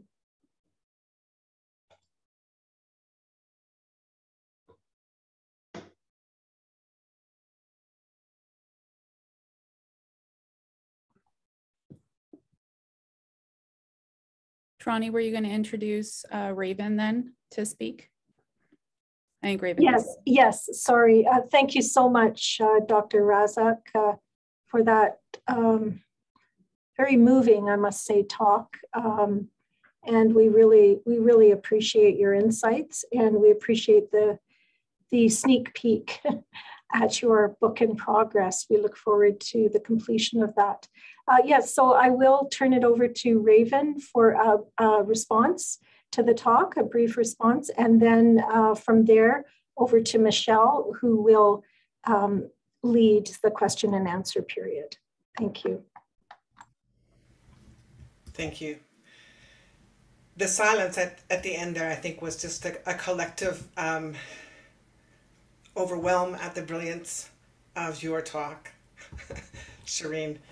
And I just needed a moment to just, I was glad that it existed, because I needed that moment to just go, wow. you have packed so much, every sentence that you've spoken. It's and this is part of what you have done for me and for so many thousands of other students and colleagues and researchers globally is you have managed to articulate very challenging and complex ideas and bring them together in such a way that it just clarifies what it is that we encounter as Indigenous and racialized women and the violence. Your discussion of necronationalism, I really appreciated it. Reminded me of Judith Butler's discussion of grievability and whose lives are deemed worthy of grieving. And also her discussion of grief and proximity. So is our grievability dependent upon how close we are to the victims and how close they are to us, geographically or otherwise. And, I think that since when we live in such a stratified and apartheid system, what are the implications then for our grievability? And I think that violence against Indigenous and racialized women is just an illustration of that distance, that proximal distance. What I tell my adoptive white siblings is simply that I just live in a different world than they do. And I can't go any deeper than that, because I don't think they think about these things in the way that I do. Your metaphor of extraction was just also really, really profound, particularly when you said the body is the material from which the state manufactures power. That's one I'm going to put on my wall. And that violence against Indigenous women secures the settler state as does, we know, the rape of Mother Earth as described by our land defenders, who are similarly brutalized by state and multinational power protectors. You know, I think that the systemic and institutional enabling of violence is a reward in and of itself, you know, a spoil of war, as it were. And if the war is white supremacy, then the exceptions that you speak to, the social, political, legal exceptions as applied to Indigenous victims and complainants of violence and inequity in every institution of power, the coerced placement of Indigenous people into that state of exception, and the restrictive manipulation of the language of the missing and murdered Indigenous women inquiry that you gave examples of. These are utilitarian to the aims of settler colonialism. And you spoke of the multiple sites where white supremacist violence is enabled. The portrayals of Indigenous women's sexuality, the construction of the violent Indigenous man, pathologizing of our communities. All of these things uphold what Minish describes as the silence that is the shield of domination, or white supremacy. And what's most important about your work to me is the untangling and challenging of that euphemistic language, you know, as part of that innocence-seeking tactic of white supremacy. And you gave many examples: racial bias, unconscious bias, misunderstanding. So it's like, let's resort to cognitive confusion as a strategy of not going there. And, you know, we know these things. Our people know these things. And, you know, one of the ways that we deal with it is through humor. Because the racial terror that you speak about, the dehumanization, is very real for us. It's a lived experience. And so even in the beginning of this talk, where, you know, there was the sort of the trauma warning, it's like, I appreciate that. I certainly do. But I live it every day, and so I'm all prepared. It's like, bring it on. Let's talk about it, because the silence is more traumatizing than talking about it. And you know, and that's where I think, you know, problems occur, because when we're too careful about settler feels, then again, you know, we're sort of perpetuating that dismissal of the Indigenous experience. I once asked a young white male friend about how the silence, you know, you were talking about Betty Helen Osborne and the situation where the gossip network, it wasn't Indigenous people weren't privy to that. And I was thinking about this for a long time, and I once asked a young white male friend about how that worked in his circles, and I was saying, like, you know, how does it happen that there are these secret conversations about rape, drugs, and how to access them, and, you know, the violence against Indigenous women, because somebody's talking about it somewhere, but I'm not hearing about it, and that was the last conversation I ever had with him. So I guess I need to revisit whether it was a friend or not. And I'll just finish with, you know, you return to the story of the articulations of this, you know, your analysis of Pamela George's murder, and the two young men, Turnowetsky and Comerfield, who they were described as boys. I really appreciated that analysis in that article. But, you know, I think about, so then how do we, when we're constructed in this certain way, dehumanized, how do we survive this? How do we just survive this violence and hatred? And really, you know, we develop these unique ways of navigating these landscapes: geographic, academic, social, political. And then we also have our esoteric knowledges and our ceremonies to strengthen our spirits, and we also have allies. And so I'll finish by saying that one of those allies was Gord Turnowetsky. He was a professor in my department. And after his son was incarcerated, he went to another province, and a few years later he committed suicide because he could not live with what his son had done. And so I grieve his passing, but I have tremendous admiration for his courage. And in some of our nations, we have a term for this. It's where you give that sacrifice. It's a spiritual act. or you give up your own life in exchange for a life that was lost or taken. Or that's how I see it. So I grieve, I mourn for the consequences of the racist imaginary, because it is death invoking, it's necrophiliac in its essence.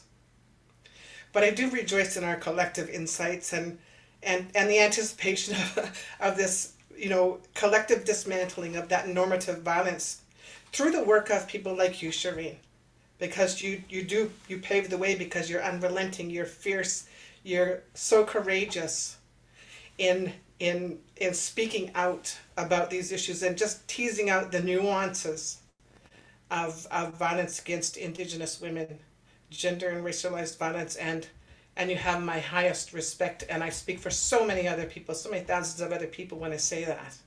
So thank you for your work and for your talk tonight, and I just send you hugs and blessings, the biggest ones I could possibly muster up. So thank you. You take good care of us. Thank you. Thank you, Raven, for your generosity.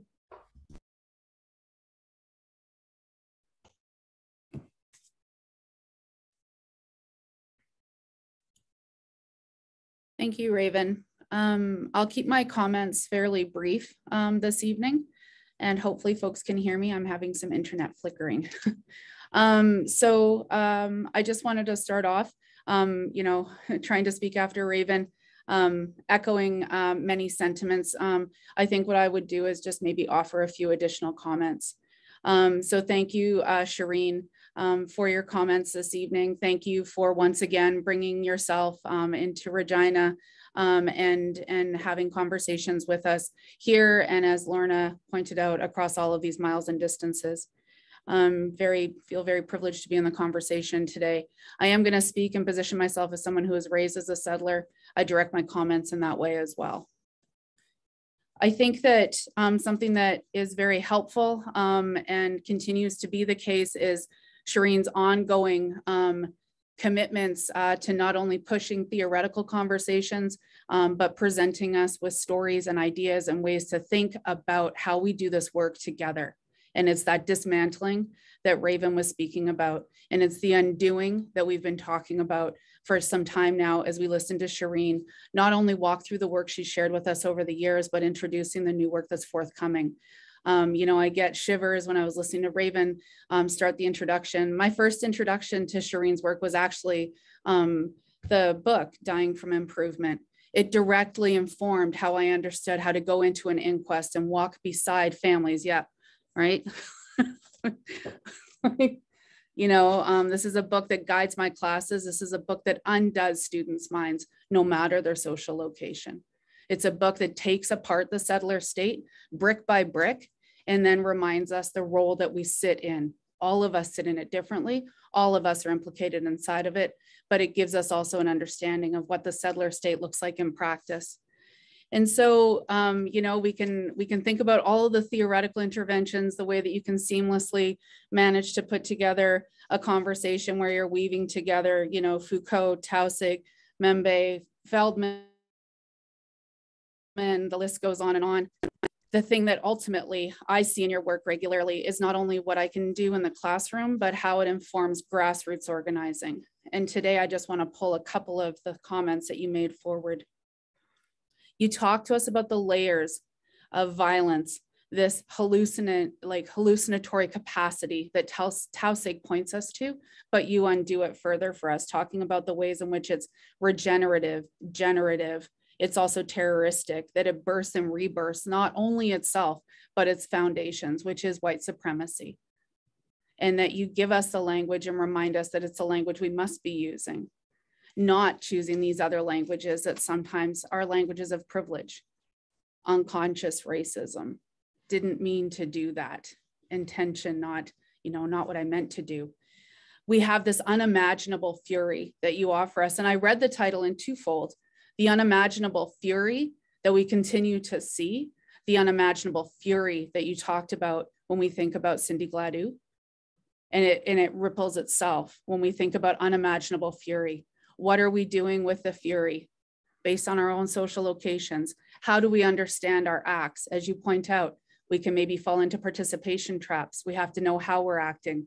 We might be feeding the machine by buying into its processes. And so I think at the core, we're thinking about white supremacy, and you remind us that we have to be thinking with that language, understanding that language, and not walking away from the language, whoever the royal we is. Here I'm speaking to settlers though. Just trying to zoom through my notes. You say at one point, and I'm going to grab the transcript, like Raven said, there's going to be something on Raven's wall. You know, at one point you say, like, we need to name it, analyze it, and do something about it. And I'm paraphrasing you very boldly there, but this is what you're talking about today, right? The white men that go unnamed, the acts that go unnamed, the language we need to name it helps us better understand how to do something about it collectively. Because if one group wants to use the language of unconscious racism, whatever that means, and another group is going to say white supremacy, we're not going to find a place to work together. We fundamentally aren't. And that speaks to the liberalism that you talked about later in your talk, or sometimes what I think Pavanelli calls like that cunning of recognition. That's an impassable space. That's not a space where we can find one another to work to dismantle the settler state. So in other words, white men's violence demands attention, as do the projects and processes of the settler state. So I'm just going to briefly speak on two items before I stop. In your work, you've talked about racialized and racial terror, and you remind us that ghosts haunt, that they can't be buried. And I think that that is something that rings very true for the reasons that you spoke today, for all the reasons that you say that Pamela George continues to emerge for you in your inbox. There's a reckoning that needs to happen, and that reckoning happens by naming, by stating, by reminding, and as Raven just did, by also honoring and recognizing these complications, how deeply complicated they are. But as we sit here, and I say for myself now, as I sit here on Treaty 4 territory at the University of Regina, I'm currently on site by default in the faculty of kinesiology. I'm in the floors right now. We need to be able to speak the names that have been spoken this evening of Stephen Comerfield and Alex Chernowetsky. We also need to say Stephen Brown. And we also need to ask, in what ways are we calling to account and reckoning, as some would say, with these colonial histories? Because it wasn't long ago when students in one of my classes reminded me all the ways in which these individuals are still remembered as athletes on this campus, not for what they also did and what they fundamentally did as part of being a part of this campus. And so as we move forward, we can take Sherene's work and we can think about what it means, or what it means for me as someone who was raised as a settler here at the University of Regina, to reckon with the histories this campus has, that you can't speak of whatever language you want to use: decolonization, indigenization, reconciliation, reckoning. You can't speak that language unless we look at the people that were involved in this campus, their ongoing legacies. And also we can turn to Sherene's work, as we do in our grassroots work, where we're turning attention to racialized policing practices, when we're demanding accountability and not falling into the cunning of the state that says, what about an inquest? That will in fact reify the state in the process. Sherene offers us endless amounts of knowledge. I'm going to wind myself up here. I've got lots of little post-it notes. I think that Raven spoke about this in introducing Sherene. I've had this experience not only as a scholar, as someone who came to understand Sherene's work as a way to frame my own understanding and engagement with the settler state, as someone who does policy, and as someone who does work in the community. Sherene's work ripples. And Sherene makes ideas accessible to us in ways that allow us to continue the conversation and build our capacity, as Raven was speaking about. We have to build our stamina to work together, to take apart the settler state. And Sherene, you continue to give us the tools and resources to do it, and the inspiration to do it. So thank you once again for coming to Regina. Thank you once again for speaking tonight. And thanks also to everyone who opened and helped facilitate our discussion this evening. Thank you, Michelle. This was very important for me. So I have to say, I don't think it's a coincidence that the question I have that's sitting before me to ask you comes from none other than Dr. Carol Schick. It is as it should be. So I'm going to ask the question. I had to learn a new platform. There's a different version of Zoom I wasn't aware of, so we're in that world right now, but here we go. So Carol asks, hello, Sherene. What a pleasure to see you in Regina again. Roxanne Dunbar Ortiz reminds us that during war, the people named as enemy combatants may be killed with impunity. When applied to the ongoing war of white settler extraction, community violence against Indigenous people, especially women, is it not only seen as violence? It is as if no murder has actually occurred, and furthermore, no one who is a person has actually died. Does the concept of Indigenous people as, quote, enemy combatant have any place in the work that you're doing? It's interesting to try to use that term. Hi, Carol. I'm really happy that you're part of this.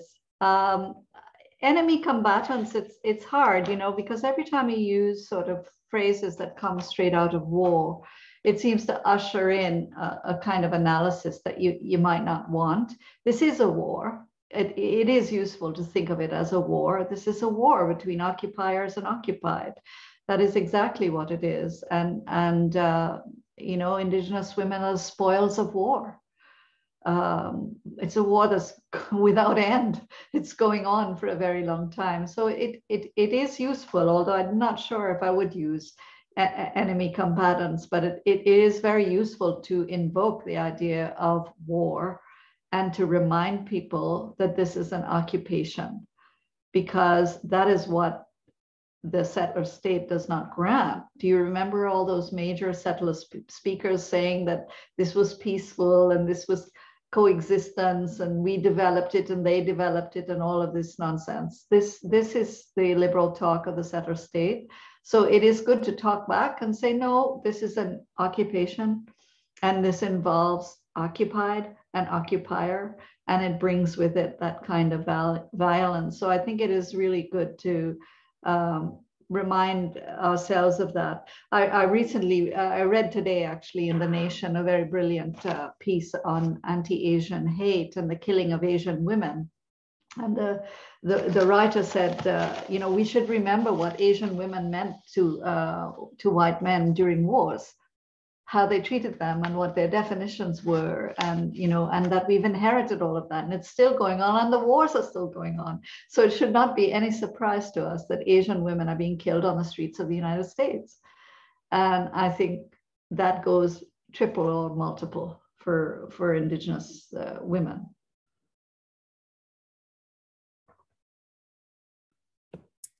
Excellent. I'm just going to wait a moment to see if we have any additional questions. I do apologize. Some people have raised some like kind of broader things that they'd like to raise to the community. And I've been answering just that this isn't quite the forum because we're a webinar style. So I apologize if people would like to make some announcements around organizing and other ways to come together around some of the issues that Sherene's been addressing. And so apologies that that doesn't work for that in this forum. But I might just see if there's any other questions in the audience. We're going to go ahead. We went a little longer today. We're probably going to wrap up at the top of the hour, but is there another quick question we could take from the audience as we wait for that? I'll also just echo the comments earlier, you know, thanking the Faculty of Arts as well as the Stapleford committee for hosting the event and the work that's involved in bringing an event like this together. Thank you also to the AV support services that have helped us run through some tech checks. I've definitely learned some new things about Zoom. I didn't even think that was possible 2 years into a pandemic. And then also, of course, to Elder Lorna Standing Ready for opening us up today, to Sherene for you know, your amazing and always inspired ways of engaging with us, digital or otherwise, and Raven, not only for opening, but for your comments as well today. Raven or Lorna, did you have any questions you might want to ask? I'm pretty content. Thanks. I am interested to hear a few final words from Sherene, yeah, as we end. I see that there's a question in the chat about whiteness and maybe not mentioning whiteness or settler colonialism. I really think that there is a lot to be lost if we fail to mention what is the core of the matter. That this is a racial project of accumulation. That's what our societies are. It is racial capitalism, and it is built around the idea that you can take this land and whites can own it and develop it and reap the spoils of it because they are white. And if we don't say these things, we're going to get lost in a whole landscape of liberal terms. Even though, you know, I'm now teaching in the United States and it's almost illegal to mention that this has anything to do with race or slavery or dispossession. Well, we've got to fight against that. The only way to fight against that is to speak it. And that's all. And I would like to thank everyone. Raven and Michelle, your comments have really meant a lot to me as I try to puzzle through what all of this means and how I might sort of tie it together in a book. Your comments and your encouragement just meant the whole world right now. Thank you. And thanks to everyone for inviting me, giving me this chance. Well, thank you very much, Sherene. I think that will probably bring us to a close this evening then. So thank you once again, everyone, for being with us this evening. Thank you for hosting today.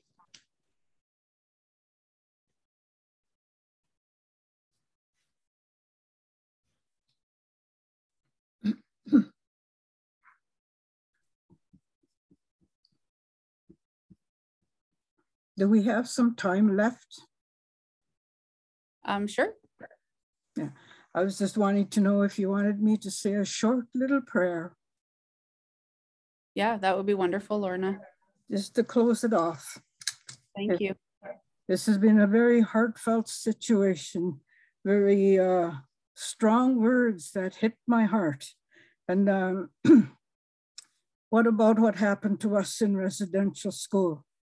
What about unmentionable things that happened? We were made to stand around and see how they're sexually violated. But that's another story. That's another story. I will say a very brief blessing and a prayer.